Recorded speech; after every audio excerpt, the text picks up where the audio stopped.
بسم اللہ الرحمن الرحیم۔ رسول پاک صلی اللہ علیہ وآلہ وسلم نے قیامت کی نشانیوں کا ذکر کرتے ہوئے فرمایا کہ عرب کی سرزمین پر ایک سونے کا پہاڑ دریافت ہوگا اور عرب اس پہاڑ کے سونے کو حاصل کرنے کے لیے آپس میں لڑیں گے اور یہاں تک کہ وہ سب ایک دوسرے کو مار دیں گے۔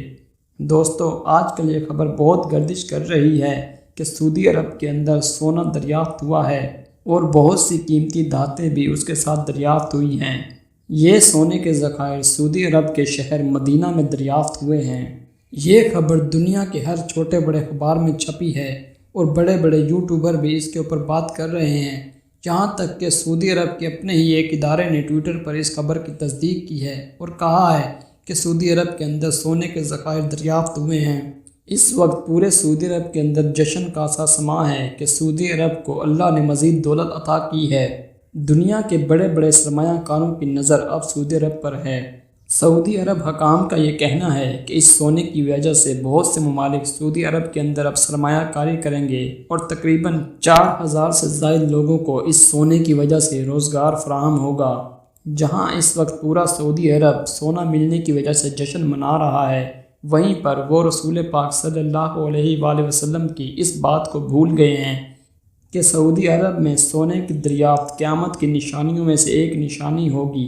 کیا یہ وہی نشانی ہے؟ ویڈیو کو آگے بڑھانے سے پہلے آپ دوستوں سے گزارش ہے کہ اگر آپ نے ابھی تک ہمارے یوٹیوب چینل کو سبسکرائب نہیں کیا تو ہمارے یوٹیوب چینل کو سبسکرائب کر دیں اور بیل آئیکن کو دبا دیں تاکہ ہماری آنے والی ہر ویڈیو آپ تک بآسانی پہنچ سکے۔ چلیے جانتے ہیں کہ کیا سعودی عرب میں ملنے والا یہ سونا اور رسول پاک صلی اللہ علیہ وآلہ وسلم کی حدیث میں جس سونے کے پہاڑ کا ذکر ہے، کیا وہ ایک ہی ہیں اور کیا یہ قیامت کی نشانی ہے؟ تو جواب ہے جی نہیں، یہ وہ سونا نہیں ہے۔ اس روایت کے اندر جس سونے کا ذکر ہے وہ دریائے فرات کی طرف اشارہ ہے۔